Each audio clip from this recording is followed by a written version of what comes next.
করে রাশিয়া ইউক্রেনের জ্বালানি অবকাঠামো এবং সামরিক স্থাপনায় ব্যাপক ক্ষতি সাধন করতে সক্ষম হয়েছে।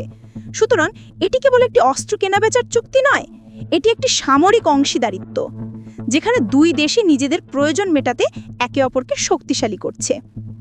এর আগে রাশিয়া যখন ইরানে তাদের SU-35 যুদ্ধবিমান পাঠিয়েছিল, তখনও পশ্চিমা বিশ্বে, বিশেষত ইসরায়েলে এবং আমেরিকায় তীব্র উদ্বেগ তৈরি হয়েছিল। এবার KA-52 এলিগেটর পাঠানোর আনুষ্ঠানিক ঘোষণা সেই উদ্বেগের আগুনে ঘি ঢেলেছে।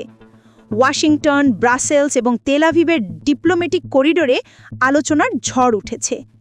বিশেষত ইসরায়েল এই ঘটনাকে তাদের জাতীয় নিরাপত্তার জন্য সরাসরি হুমকি হিসেবে দেখছে।